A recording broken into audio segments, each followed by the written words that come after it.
right, let's try it again, guys. Let's go ahead and begin reading chapter 23 of Tight by Terry Maldonado. It says, at dismissal the next day, I don't wait for Mike on our school's corner. I just want to go to Ma's job solo. That's it. That's how I feel. Brian, I surprised Ma from behind with a hug. Ma's my heart. The way she strokes my head and cheek, the way she smells the same good smell, the way she hugs me back, and her hugs make me not want to leave her. I start to feel like I want to tell her so much ill stuff I've done with Mike. But if I told her, it'll be a wrap. She'll ground me for half the stuff me and him been doing.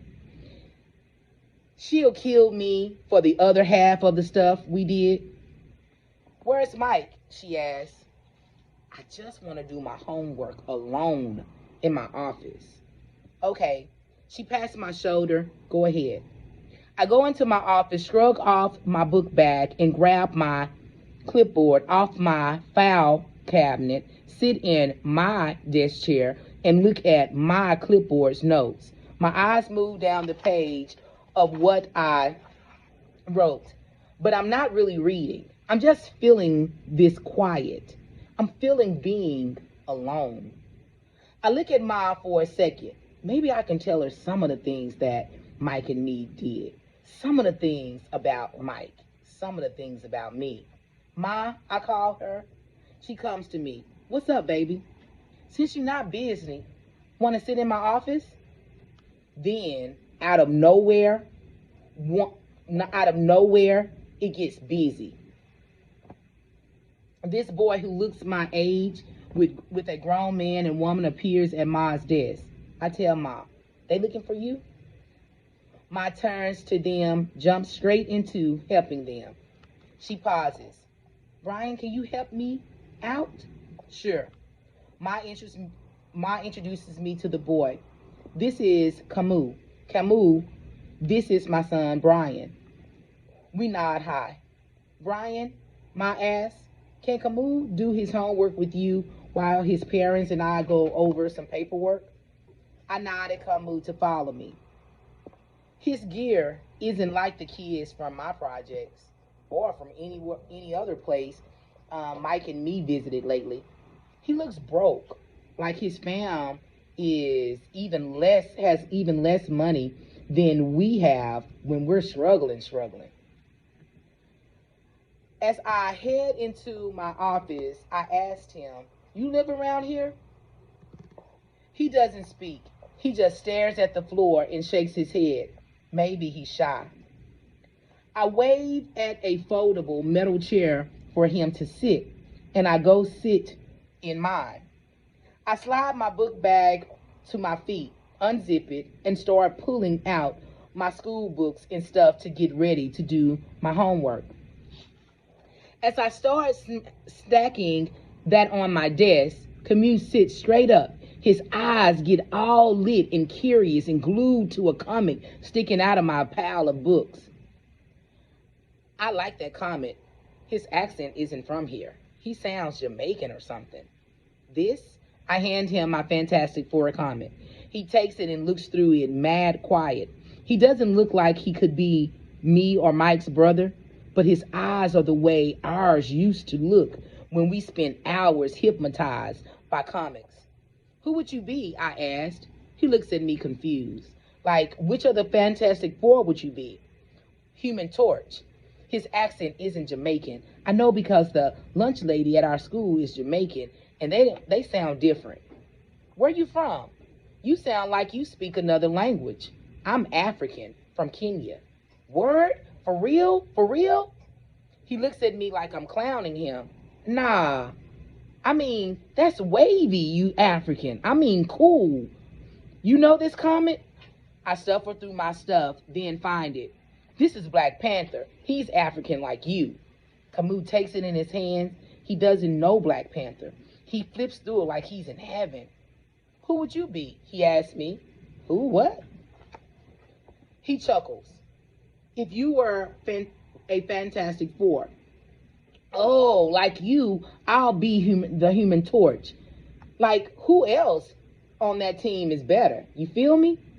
Right now, I notice two things. First, is the first time I hit it off with another kid about comics since me and Mike. Mad heads know comics, but they don't get amped the way me and Mike get amped. Clicking with Camus is rare. The way we jump straight into the comics like this. The second thing I notice is that girl Melanie from my school is here with her parents. They seem to be just dropping off some big closed yellow envelope and chatting. I don't know how long she's been watching me with Camus, but this time I can tell she's happy with what she sees. She smiles and waves like it's cool I'm being cool with Camus. I wave back. This is way better than the last time she saw me and shot me a disgusted look like I was an idiot for being with Mike as he kept smacking James. If if that's not cool enough, me and Camus go back to talking about how tight it'll be if we fly above skyscrapers and shoot flames from our hands like Human Torch. Flame on, we say at the same time. How hot do you think he gets? Camus asks. We geek on that. Then I ask, do you think he could melt Colossus from X-Men? We bug on that for a while. Or the metal that comes from Wolverine's claws and skeleton? Camus asks. The same metal in Captain America's shield. Do you think he could melt that? Man, me and this dude have fun like me and Mike before Mike turned. Dot dot dot. You moving out here? I asked. I hope so. No, he says. My parents want your mom to help us get an apartment in another neighborhood where my dad starts a job. Oh, I try faking. I try fronting like I'm not disappointed. Anyways, I bring the conversation back to Human Torch. What if Iceman from X-Men and Human Torch face off? Who'd win? He argues why Iceman has a good chance. Then he argues why Human Torch might body Iceman. I'm just eating it up listening to Camus. When I pull some of my drawings of superheroes out of my folder, he gets hyped. He doesn't know how to draw, but thinks I got skills. How did you do this to Hulk's chest?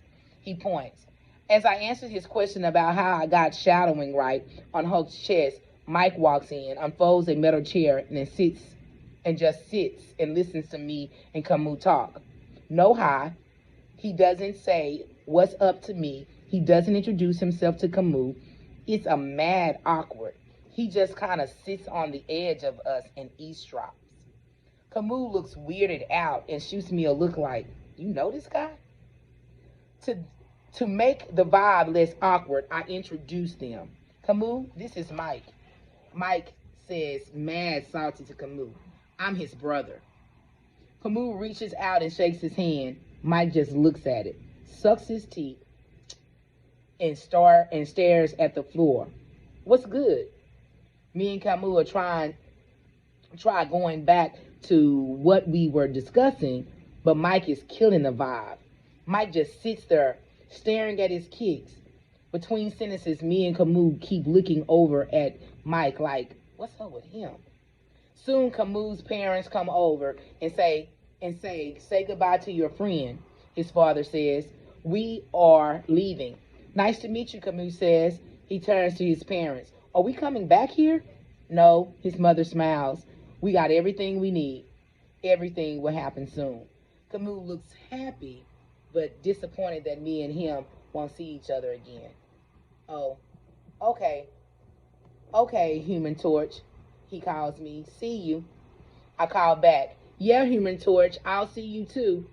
I watch him and his parents leave Ma's job, and as soon as they are out the door, Mike says, y'all sounding mad, giddy and kitty. He mocks us whining. Okay, Human Torch. He lets out one fake laugh. I felt like I was watching a chick flick and y'all two were breaking up.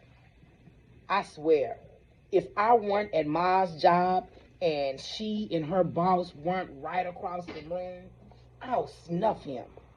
You calling me soft? I asked him. He chuckles. My bad, Brian. That's foul on me. That's foul of me. For real. He looks sorry. Like he means it. For real. I chill a little and remember what Ava said about people who bug out not being all bad. Mike keeps on. I'm just tight. You flat left me a dismissal. I relax some more. I feel myself deep breathing. I decide to forget how he just acted and accept his apology.